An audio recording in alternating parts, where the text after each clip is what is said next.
안녕하세요. 코리 브록과 나다니엘 스탄토의 신칼뱅주의를 살펴보고 있습니다. 오늘은 두 번째 챕터 칼뱅주의와 신칼뱅주의 시작해 보도록 하겠습니다. 칼뱅과 칼뱅주의에 관한 최근의 연구는 그가 16세기 종교개혁의 여러 인물 중 하나였을 뿐임을 강조합니다. 그는 스스로 개혁파 정통의 기준점이 되려 하지 않았으며 19세기 후반까지는 그렇게 취급되지도 않았죠. 이 최근의 연구에서는 당시의 종교개혁을 하나의 다원적인 성격을 띤 역사적 신학적 운동으로 묘사하고 있습니다. 그 운동은 많은 나라에서 일어났고 여러 경로를 쫓아 전개되었으며 다양한 신학자들을 하나로 묶는 일종의 폭넓은 고백적 일치를 드러냈습니다. 그리고 칼뱅주의라는 용어를 예정론이나 무조건적 선택, 이른바 칼뱅주의 5대 강령에 대한 헌신을 나타내는 긍정적인 의미로 쓰인 것은 일종의 현대적인 용법입니다. 오히려 종교개혁 초창기에 그 용어는 개신교인을 가리키는 일종의 경멸적인 표현으로 쓰였습니다. 바빙크는 정통주의나 칼뱅주의 혹은 신칼뱅주의 같은 표현들보다 개혁파라는 용어가 더 바람직하다고 여겼습니다. 이는 그 단어가 과거의 정통에 적절히 의존하는 태도를 보여주기 때문이었는데요. 이와 동시에 카이퍼와 바빙크가 칼뱅의 신학 작업과 제네바를 개혁하려고 했던 그의 노력으로부터 많은 영감을 얻은 것도 사실입니다. 그런데 그들은 자신들이 과거의 개혁파 정통에 의존함을 인정하면서도 칼뱅의 사상을 재현하려는 자신들의 시도 속에 무언가 새롭고 독특한 성격이 담겨 있음을 의식하고 있었습니다. 이는 그들이 현대의 고유한 질문들에 답하고자 했기 때문인데요. 이런 그들의 영향력은 적어도 부분적으로는 이 칼뱅주의라는 용어가 오늘날의 개혁파 사상에서 긍정적인 지위를 얻게 된 이유임이 분명합니다. 여기서 우리는 몇 가지 질문을 품게 됩니다. 그들이 칼뱅의 사상을 재현하려 했던 이유는 정확히 무엇이었을까? 그들에게 신칼뱅주의라는 용어는 구체적으로 어떤 역할 또는 기능을 지닌 것이었을까? 그리고 신학적 측면에서 살필 때 이 표현에서 신, 네오가 뜻하는 바는 무엇일까? 우리가 발견하는 신칼뱅주의라는 표현의 가장 오래된 용례는 1887년에 쓰인 경우인데요. 조지 하링크가 찾아낸 이 용례는 상당히 경멸적인 어조를 띤 것으로 W. 헤이싱크의 저서 네덜란드의 칼뱅주의를 비평한 어느 글에 담겨 있었습니다. 이후 네덜란드에서 1897년과 1910년 사이에 쓰인 신칼뱅주의라는 용례는 뚜렷이 양극화된 성격을 띠는데요. 이는 카이퍼와 바빙크의 이상을 비판하거나 찬미하는 이들 모두 그 표현을 가져다 썼기 때문입니다. 안느 에너마 같은 카이퍼주의자들은 그 단어를 완전한 평화와 결부지으면서 칭송했지만 다른 이들은 그것이 그저 새로운 성직자주의의 부활을 나타낼 뿐이라고 주장하였습니다. 특히 이 후자에 속한 어떤 이의 체계에 따르면 이는 그저 칼뱅의 교의들에 입각해서 나라를 통치하려는 카이퍼의 욕망을 보여줄 뿐이다 라고 비판을 했죠. 한편 바빙크의 개혁교의학은 신칼뱅주의를 대표하는 신학 작품이 되었습니다. 당시의 한 신문기사에서는 그의 이 저서를 두고 신칼뱅주의가 젊은 세대의 신학자들 사이에서 점점 더 영향력을 얻고 있음을 보여주는 증거로 언급하면서도 바빙크의 교의적인 출발점이 지닌 권위주의적 성격에 관해서는 상당히 비판적인 태도를 취했는데요.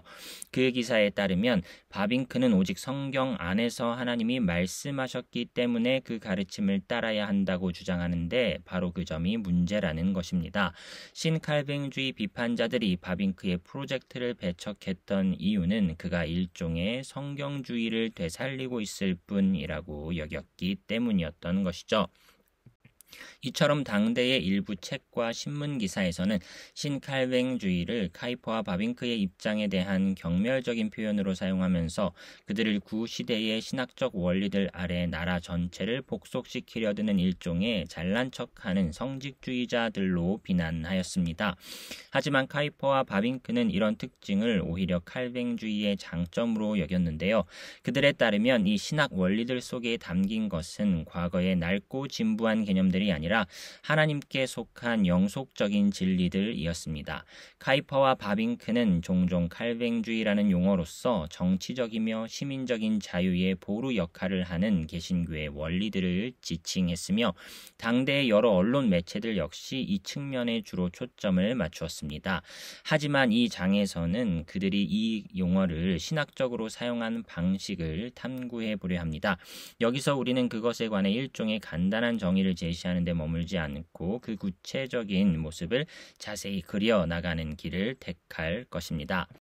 이 장의 나머지 부분에서 우리는 카이퍼와 바빙크가 자신들의 칼뱅주의를 다음의 일들과 결부지었다고 주장하려 하는데요. 기독교적 세계관과 인생관을 발전시키고 하나님의 주권을 신학적 중심에 두며 자연적인 삶의 토대로서 철저히 죄의 교리와 결합되는 일반 은총의 교리를 주창하는 일들이 바로 그것입니다. 그리고 이런 특징들은 다시 세상의 누룩과 같은 기독교의 능력에 대한 카이퍼주의의 강조점으로 이어졌습니다.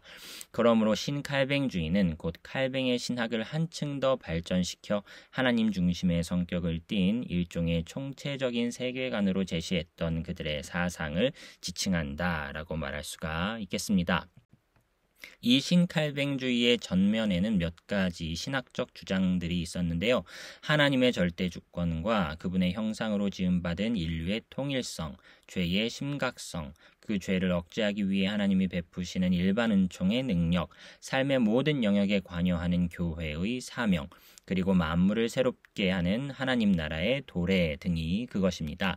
신칼뱅주의의 비판자들은 이런 그들의 사상을 구시대적인 교조주의로 보았지만 카이퍼와 바빙크는 그 관점을 곧 온전한 삶의 비전을 회복시키는 하나의 굳건한 체계로 여겼죠. 아마도 카이퍼와 바빙크가 지향했던 칼뱅주의의 신학적 의미를 가장 잘 보여주는 글은 카이퍼가 1898년에 출간한 칼빈주의 강연일 것입니다. 특히 그 책의 첫 번째 장인 삶의 체계로서의 칼뱅주의에서는 그의 칼뱅주의 신학이 선명한 형태로 제시되고 있는데요. 당시 카이퍼는 자신의 강연을 시작하면서 4가지 의미의 칼뱅주의를 서로 구분지었습니다. 그중 첫 번째는 경멸적인 의미가 담긴 경우로 여기서는 칼뱅주의가 그들 스스로를 더 넓은 범위의 문화로부터 분리시키는 이들의 분파적인 정신을 지칭합니다. 그리고 두 번째는 고백적 의미의 칼뱅주의인데 여기서는 이 용어가 하나님의 절대 주권과 예정론에 대한 신학적 헌신을 가리키는 것이 됩니다. 그리고 세 번째 의미의 칼뱅주의는 일부 침례교인이나 감리교인들이 썼던 교단의 명칭들과 연관이 있는데요. 이들이 스스로는 칼뱅주의 침례교도 혹은 칼뱅주의 감리교도라고 지칭했기 때문입니다. 여기서 카이퍼는 다음과 같이 상당한 우려를 표명하면서 보편교회를 지향하려는 정서를 드러냈는데요. 칼뱅 자신은 그 누구보다 더 엄격하게 이런 용례를 단호히 거부했을 것이다. 칼뱅의 생애 동안 그 어떤 개혁파 교회도 그리스도의 교회를 어느 한 사람의 이름을 따라 부르려고 생각하지 않았다라는 것입니다. 끝으로 카이퍼는 4번째 의미의 칼뱅주의를 가장 공들여 설명하고 구체화하는데요. 이는 학문적인 의미의 칼뱅주의이며 그 표현은 역사적인 동시에 철학적이며 정치적인 함의들을 지닙니다. 철학적 측면에서 이는 칼뱅의 저술들로부터 생겨나서 여러 삶의 영역에 속한 상상력 가운데 자리 잡은 다양한 개념들을 지칭하는데요. 칼뱅주의의 영역은 고백적 견해가 종종 협소하게 생각하는 것보다 훨씬 넓다. 칼뱅주의의 기본 원리들은 실로 광범위하고 포괄적이기에 개신교 종교개혁에 뿌리를 둔 기독교의 분파들은 모두 어느 정도 그 사상의 영향력 아래 놓이지 않을 수 없다는 것입니다. 간단히 말해 칼뱅주의는 단순히 다른 형태의 교회만을 만든 것이 아니라 전혀 다른 형태의 삶을 창출하고 인간 사회에 전혀 다른 존재 방식을 제공하며 인간 정신 세계에 전혀 다른 이상과 관념을 채웠던 것이다 라고 말할 수가 있다는 것입니다. 계속해서 카이퍼는 이 칼뱅주의의 신학 원리들을 다음에 3가지 방식으로 설명하는데요. 인간과 하나님의 관계, 인간 서로의 관계, 그리고 인간과 세상과의 관계가 그것입니다. 이 중에서 첫 번째 것, 곧 인간과 하나님 사이의 관계가 가장 중요하다고 할 것인데요. 그것은 우리 삶의 모태적 사상이라고 할 수 있습니다. 이에 관해 카이퍼는 이렇게 언급합니다. 칼뱅주의는 이교처럼 피조물 안에서 하나님을 찾지 않고 이슬람교처럼 하나님을 피조물로부터 분리시키지 않고 로마교처럼 하나님과 피조물 사이에 매개적 공동체를 두지 않습니다. 칼뱅주의는 하나님께서 위험 가운데 모든 피조물 위에 높이 계시지만 그럼에도 불구하고 자신의 성령을 통해 피조물과 직접 교제하신다는 숭고한 사상을 선포합니다. 하나님의 절대 주권에 대한 개혁파의 강조점과 함께 이 사상은 온 인류와 특히 교회로 하여금 삶의 모든 지점에서 그분의 임재 앞에 서게 만듭니다. 그렇기에 자신의 삶 전체가 하나님의 면전에 서야 한다는 것이 칼뱅주의의 근본 사상이 되었습니다. 이 모태적 사상에서 전반적으로 풍요로운 칼뱅주의의 인생관이 나왔습니다. 이 첫 번째 관계로부터 다른 두 관계가 이어지는 것이죠. 지금 온 인류가 평등과 자유를 누리는 것은 곧 하나님이 만유의 주권자이시며 그들 모두가 그분의 형상으로 지음받았기 때문입니다. 지금 온 인류는 그분의 영광을 위해 세상 일에 참여하도록 부르심을 받았습니다. 또한 카이퍼는 이 개념을 이슬람교나 로마교회의 이원론들과 서로 대조해서 살피는데요. 그에 따르면 이슬람교에서는 세상을 조롱하는 경향을 보인다. 그리고 로마교회의 경우에는 거룩한 교회와 저주받은 세상을 불필요하게 대립시킨다. 바로 이 지점에서 카이퍼에게 일반 은총 교리는 매우 중요한 역할을 하는데요. 이에 관해 그는 이렇게 언급합니다. 칼뱅주의는 즉시 위대한 원리를 전면에 내세웠는데 하나는 구원에 이르는 은혜였고 다른 하나는 하나님이 세상의 생명을 유지하고 세상에 임한 저주를 완화하며 세상의 부패를 막고 이런 식으로 우리 삶의 풍성한 발전을 지속시켜 창조주인 자신께 영광 돌리도록 하는 일반 은총이었다. 라는 것입니다. 우리는 이 책의 다른 장에서 일반 은총에 관한 신칼뱅주의의 신학적 관점을 집중적으로 다루어 볼 것입니다. 그런데 지금 이 장의 논의에서도 그 교리는 매우 중요한 의미를 지니는데요. 이는 카이퍼와 바빙크 모두 이 교리의 근원을 칼뱅의 사상에서 찾기 때문에 특히 그러합니다. 일반 은총의 교리는 뚜렷이 칼뱅주의적인 성격을 띱니다. 이는 그 교리가 개혁신학 특유의 다음과 같은 문제들을 다루고 있기 때문인데요. 우리는 아담의 타락 이후에 온 인류가 철저히 부패했음을 고백하지만 실제로는 기독교를 믿지 않는 많은 이들이 선량하게 살아가며 세상의 삶 속에서도 여러 기쁨과 유익이 존재한다. 우리는 이 양자를 어떻게 조화시킬 수 있는가? 거듭나서 성령의 내주를 누리는 그리스도인들이 여전히 이 세상에서 활동하면서 여러 일들에 관여하고 공동의 선을 위해 불신자들과 협력할 수 있는 이유는 무엇인가? 이 일반 은총은 인간의 전적 부패에 대한 개혁파의 교리를 그 전제로 하며 후자와 분리될 때는 참된 의미를 잃고 만다라고 할 수가 있겠습니다. 이 일반 은총 교리를 통해 카이퍼는 첫째로 교회가 모든 외적인 삶의 영역에 참여하도록 이끄는 세계관과 인생관을 제시하는 동시에 둘째로 지금 온 세상과 인류가 전적으로 타락하고 저주를 받아 하나님과 적대 관계일 뿐 아니라 불의의 종이 되어 있다는 분명한 신앙 고백을 약화시키는 일 역시 피할 수 있었습니다. 이 역설적인 주장 사이에 정확한 관계를 진술하기 위해 카이퍼는 특히 칼뱅의 신학을 재현하는 일에 힘썼다라는 것입니다. 칼뱅주의와 기독교 세계관에 대한 바빙크의 견해를 살펴보겠습니다. 바빙크가 칼뱅의 사상을 재현한 일은 몇 가지 중요한 측면에서 카이퍼의 경우와 유사한 성격을 띠는데요. 그는 이제 우리가 차례로 살필 다음에 새 글에서 칼뱅과 칼뱅주의 세계관의 중요성을 논했습니다. 기독교의 보편성과 교회, 칼뱅주의의 미래, 그리고 기독교 세계관이 그것입니다. 뒤에서 보게 될 것처럼 세계관에 대한 1904년의 강연 이전까지 바빙크는 대략 이렇게 주장했습니다. 기독교의 여느 신학 사조들과 달리 칼뱅주의는 삶의 전 영역을 아우르는 세계관과 삶의 체계를 제시한다. 그러나 프리드리 니체의 영향 아래서 더 철저한 불신앙이 등장하면서 그는 다음의 내용을 강조하게 되는데요. 세상의 영속적인 질문들의 최상의 답을 제시하며 자아와 세상, 하나님을 바라보는 하나의 통합된 관점을 열어주는 것은 바로 기독교의 유기적인 세계관이다. 이처럼 세계관에 대한 바빙크의 글들에서는 강조점의 변화가 포착되더라는 것입니다. 바빙크는 저술 활동의 비교적 초기부터 카이퍼와 유사한 강조점들을 표현했는데요. 그는 이미 기독교의 보편성에 관한 1888년의 글에서 칼뱅의 사상에 근거한 일종의 우주론적 신학을 제시하고 있습니다. 이 글에서 바빙크는 오직 교회의 영역에만 국한되는 루터의 개혁운동을 진실로 광범위하고 보편적인 성격을 띤 칼뱅의 종교개혁 사상과 서로 대조합니다. 그는 루터와 츠빙글리가 여전히 이원론에 갇혀 있으며 그렇기에 그들의 신학이 로마 가톨릭에서 주창하는 자연 은총의 이원론에서 온전히 벗어나지 못했다고 지적합니다. 바빙크의 글에서는 이 책 전체에서 자세히 살필 몇 가지 주제가 이미 드러나고 있는데요. 하나님이 행하시는 광대한 재창조의 은혜 속에는 인간의 깊은 죄에 대한 그분의 응답이 담겨 있습니다.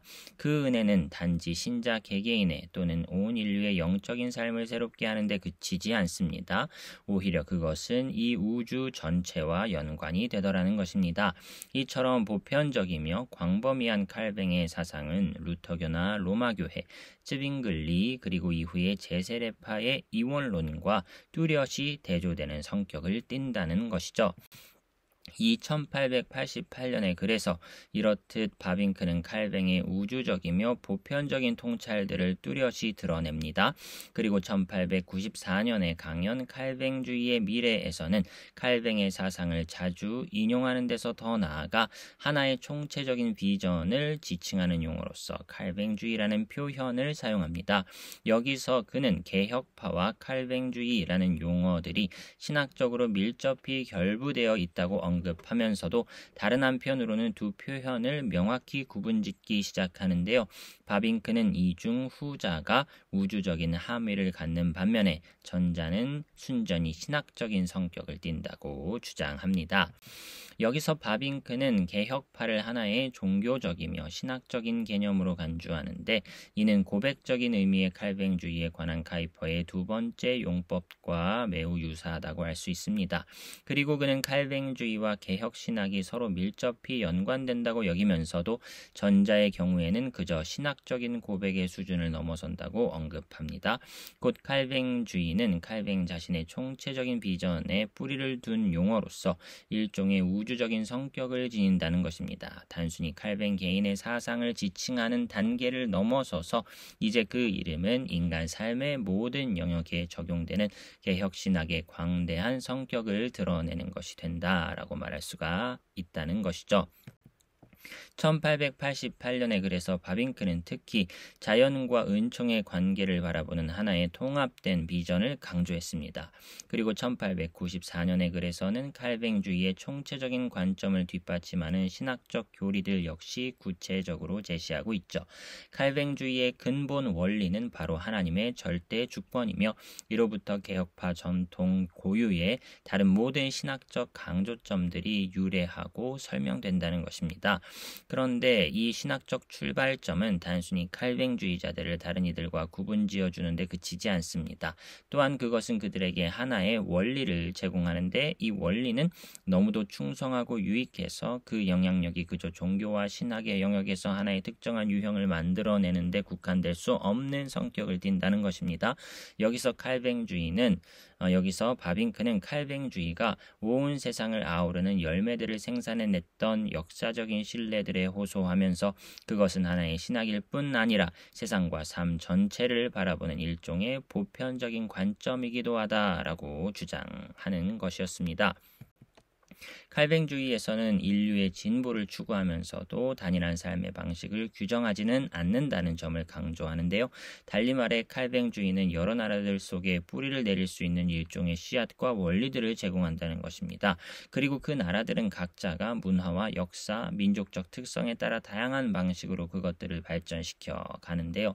한편 바빙크는 이 글에서 칼뱅주의가 최상의 의미에서 보편적인 성격을 띈다고 주장하며 이는 그가 장차 기독교 세계관을 옹호하게 될 것임을 어느 정도 드러내준다라고 말할 수가 있겠습니다.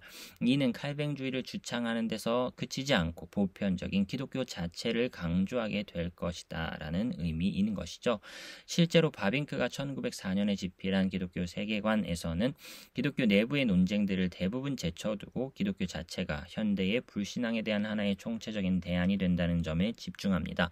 기독교는 현대인들이 경험하는 깊은 불화에 대한 응답으로 하나의 일관된 통일성을 제공한다는 것입니다. 바빙크의 강조점이 이렇게 달라진 이유는 무엇일까요? 20세기에 접어들면서 그는 새로운 종류의 철저한 불신앙이 등장하고 있음을 깨달았습니다. 이제 바빙크는 더 이상 기독교 내부에서 루터파나 로마 가톨릭 혹은 자유주의자들을 상대로 신학적 투쟁을 벌이지 않았습니다. 그보다 당시 그가 씨름하게 된 것은 니체 철학의 영향 아래서 더욱 일관되고 급진적인 불신앙을 추종하는 이들이었습니다. 니체를 좇는 허무주의자들은 이제 하나님을 믿지 않더라도 기독교의 가르침들이 기본적으로 선하고 유익하다는 것만을 인정할 수 있다고 말하지 않았습니다. 오히려 그들은 신이 죽었기에 이제까지 이어져 온 서구 문명과 사람들의 신념 전체를 바로잡아야 한다고 주장했죠. 만약 신이 죽었다면 세상의 진리나 선함, 아름다움이 존재할 이유가 어디 있겠는가? 이 허무주의의 발흥은 인류와 세상 사이에 일종의 불화를 가져왔다라고 볼 수 있습니다. 이에 대한 응답으로 바빙크는 기독교가 점점 더 거부의 대상이 되어가는 현실과 현대인들이 느끼는 내적인 분열 사이에 일종의 인과관계가 있다고 언급합니다. 그는 기독교가 당대의 불신앙에 대한 온전한 대안이며 우리의 지성과 마음 모두의 필요를 넉넉히 채워줄 수 있음을 보여주려 하였죠. 그러면 바빙크는 자신의 기독교 세계관을 어떻게 구축했을까요? 그 일을 위해서는 먼저 감각적 지각의 결실로 생겨난 여러 학문들의 결과물을 파악해야 했는데요. 곧 모든 귀납적인 학문의 성과들을 자세히 미루어 살피는 것이 세계관 구축의 방법론적 출발점이었다라고 할 수 있겠습니다. 철학에서는 이 여러 학문의 성과들을 요약하며 지혜의 인도 아래서 그 학문들 배후의 통일성을 파악하고 이를 통해 세계의 제1원리들에 이르고자 합니다. 우리의 세계관은 그 만물의 궁극적 토대 위에 구축되며 이는 이 세계가 하나님의 생각에 기반하며 관념들이 모든 사물들을 지배한다는 것을 발견한 후에 이루어집니다. 우리가 일상생활과 다양한 분과들로 이루어진 학문 연구 가운데서 대면하는 경험적인 현상들은 사실 비가시적이며 신성한 그분의 실제를 향해 나아가도록 인도하는 것들이다. 여기서 바빙크는 고전적인 신적인 관념의 교리에 의존하는데 이는 이 창조 세계의 모습 속에 삼위일체 하나님의 여러 속성과 지혜가 일종의 모형처럼 밀접히 반영되어 있다는 가르침입니다. 바빙크에 따르면 기독교는 하나의 유기적인 세계관을 제시합니다. 그리고 이 세계관 안에서 이 세상에 존재하는 통일성과 다양성, 하나와 여럿의 문제들이 바르게 파악될 수 있다라고 브록과 이제 스탄토는 쓰고 있는데요. 기독교 세계관은 세상에 있는 다양한 형태의 구체적인 사물들을 하나의 개념적인 통일성 가운데로 인도하며 이는 존재의 제1원리이신 삼위일체 하나님 아래서 성립하는 형이상학적인 통일성에 상응한다라는 것입니다. 그러면 바빙크는 이 세계관과 형이상학을 구체적인 사안들에 어떻게 적용했을까? 여기서는 그가 19세기 당시에 다루었던 두 가지 문제를 간략히 살펴보도록 할 텐데요. 인식론과 윤리가 바로 그것입니다. 19세기의 인식론에서 널리 논의된 사안 중 하나는 주체와 객체의 관계, 곧 우리 마음속의 정신적인 표상들이 어떻게 외부의 물질적인 사물들과 정확히 연계될 수 있는가라는 문제인데요. 경험주의는 외부의 사물에 대한 감각적 지각의 지식에 초점을 두며 반대로 합리주의는 우리의 내적인 관념에 그 초점을 둡니다. 하지만 이 두 관점 모두 주체와 객체의 연관성을 잘 설명해주지 못하는 듯이 보인다는 것인데요. 간단히 말해 경험주의에서는 외부의 사물을 지식의 출발점으로 삼죠. 그런데 그들은 우리 마음속의 관념이 이 사물들에 대한 맹목적이며 주관적인 표상일 뿐이라고 여기며 그 사물과 우리의 관념 사이에는 본질적으로 어떤 연관성도 없다고 주장합니다. 그럼으로써 객관적인 세계의 실상과 우리의 사유를 서로 분리시키죠. 다른 한편으로 합리주의는 우리의 내적인 관념을 지식의 출발점으로 삼습니다. 하지만 그들은 그저 하나의 관념에서 또 다른 관념을 계속 추론해낼 뿐이다. 그 관념들은 우리의 외부의 사물들에 도달하지 못하며 사물의 본질에 이르는 일은 더더욱 불가능하다. 이런 입장들과는 대조적으로 바빙크는 우리가 외적인 실제를 바르게 알 수 있다는 점을 학문적 탐구의 시초부터 명확히 인정해야 한다고 주장하는데요. 이 전제는 너무나 큰 중요성을 지니고 있어서 깊이 생각되고 정당화되어야만 한다라고 말하는 것이죠. 그러면 바빙크는 우리가 세상을 알 수 있다는 것을 어떻게 정당화할까요? 이에 관한 그의 논증은 상당히 복잡하지만 지금 이 책의 논의를 위해서는 다음에 두 요점으로 정리를 할 수 있겠습니다. 첫째로 바빙크는 고전적인 신적 관념의 교리에 호소하면서 세상의 물리적 사물들이 우리의 내적 관념 속에서 재현될 수 있는 이유는 이 세상 자체가 신적인 관념들의 뿌리를 두고 있기 때문이라고 주장합니다. 만물이 하나님의 말씀을 통해 창조되었다는 교리는 모든 지식과 알에 대한 설명이고 주체와 객체가 상응한다는 명제의 전제다라는 것입니다. 둘째, 바빙크는 이 세상이 다양한 부분들로 창조되었다고 주장합니다. 세상에는 수많은 이들의 신체와 영혼, 물리적인 사물과 관념들이 있지만 이 모두는 하나님의 신적인 지혜 안에서 통합되어 하나의 유기적인 전체를 이룬다라는 것인데요. 그는 결국 외부의 실제에 대한 우리의 지식이 신뢰할 만한 것임을 인식론적으로 정당화해 주는 것은 바로 기독교의 삼위일체적인 형이상학이라고 역설합니다. 간단히 말해 바빙크는 하나님의 아들이신 로고스가 만물의 창조에 관여하셨다는 사실에 근거해서 객관적인 지식의 확실성을 수립하는 것이죠. 그분이 주체와 객체 모두를 중재하시기에 이 둘이 하나로 통합될 수 있다는 것입니다. 이런 바빙크의 논의들은 그를 하나의 광대하고 총체적인 비전으로 인도했는데요. 그는 경험주의나 합리주의 철학자들의 사유 결과물들을 완강히 거부하지 않았습니다. 오히려 그 내용들을 차분히 숙고하며 최대한 수용하려고 노력했죠. 바빙크의 관점은 인간의 감각적 지각에서 출발하지만 우리의 내적인 관념들을 부정하지 않습니다. 외부의 감각 데이터들이 우리의 주관적인 관념에 상응하는 이유는 성자 하나님이 이 둘의 관계를 붙드시며 성령 하나님이 지각 있는 피조물들에게 지식을 베푸시기 때문입니다. 그러므로 바빙크가 주창하는 기독교 세계관은 우리를 하나의 포괄적인 비전으로 안내하며 이를 통해 우리를 오늘날의 논의 속에 담긴 최선의 통찰들을 적절히 수용할 수 있게 해준다는 것이죠. 둘째, 윤리에 대한 바빙크의 논의는 특히 중요하다고 말할 수 있겠는데요. 여기서도 바빙크는 선과 가치에 대한 탐구로서의 윤리가 우리 외부의 어떤 신적인 원천에 토대를 두지 않는다는 불신앙의 논제와 씨름하고 있습니다.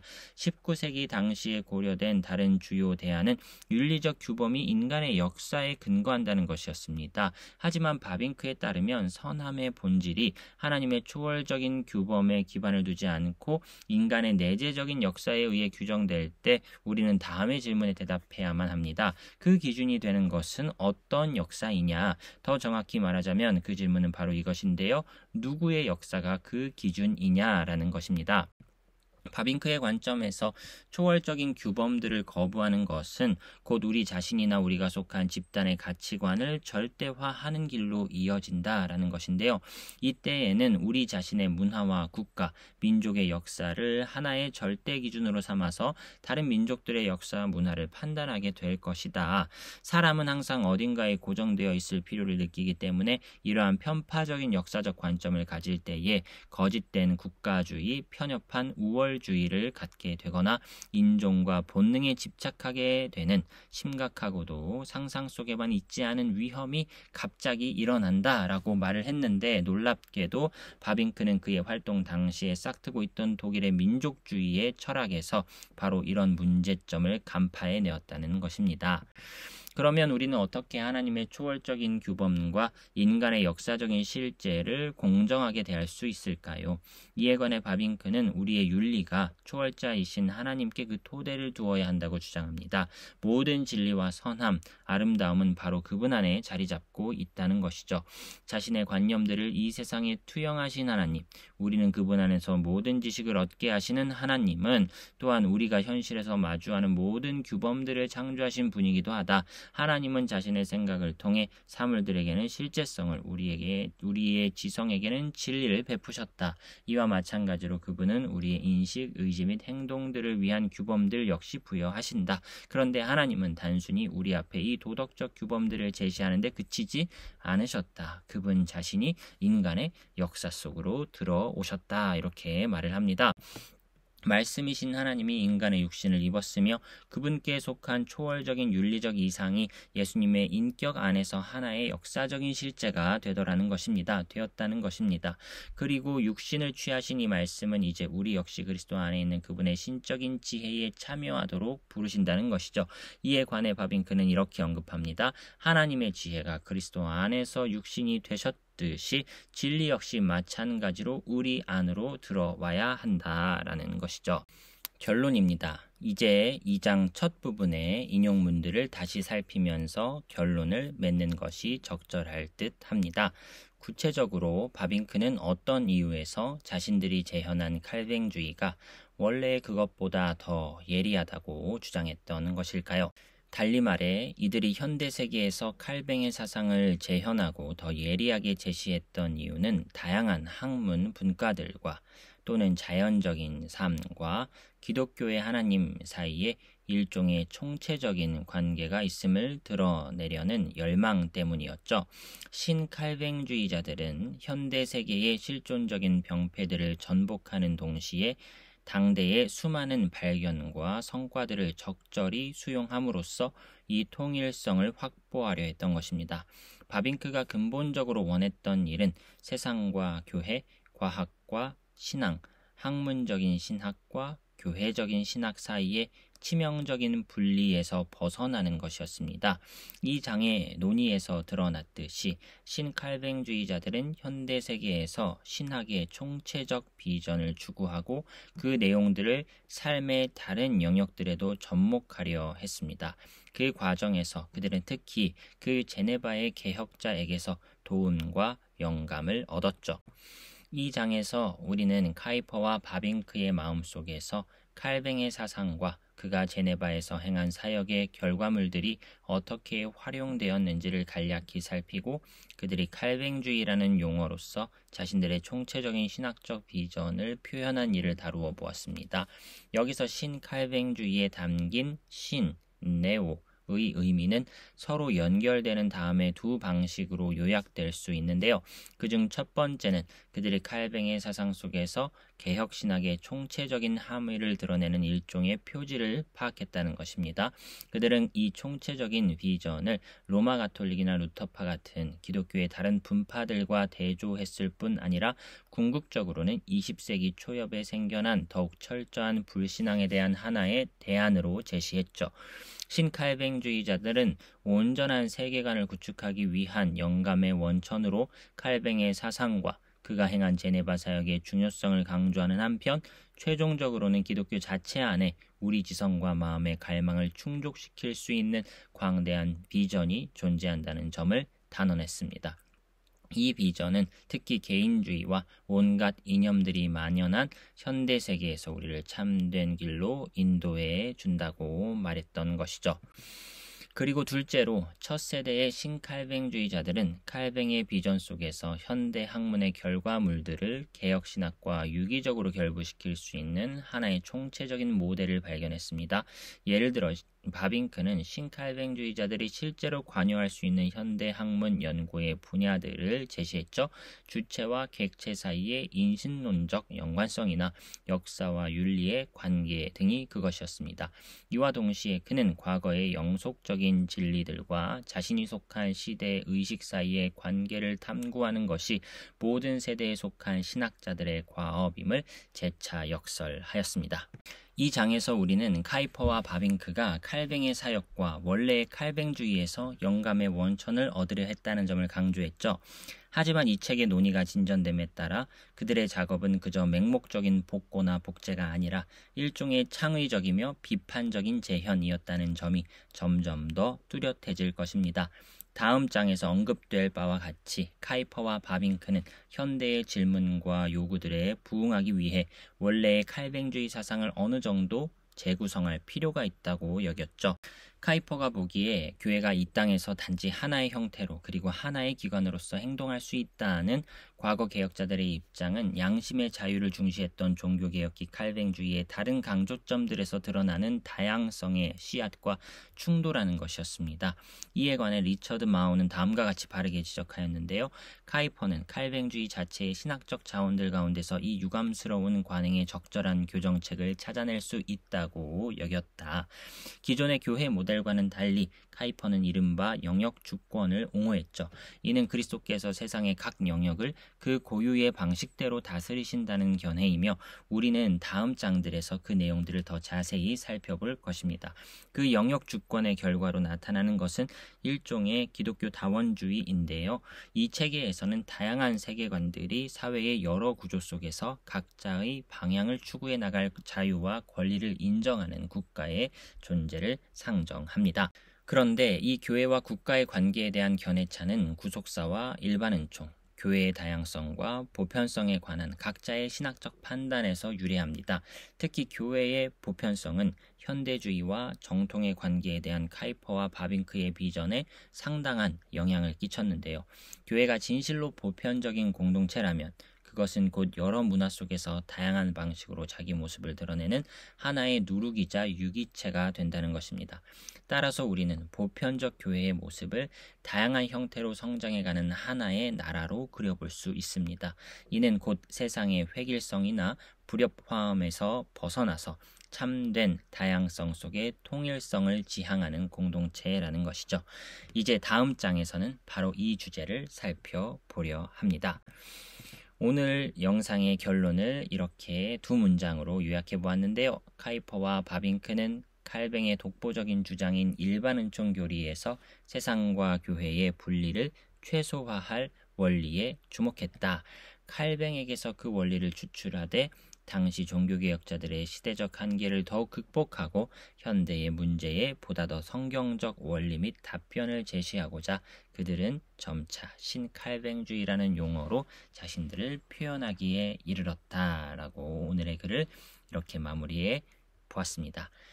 긴 시간 동안 수고하셨습니다. 다음 시간에 뵙겠습니다.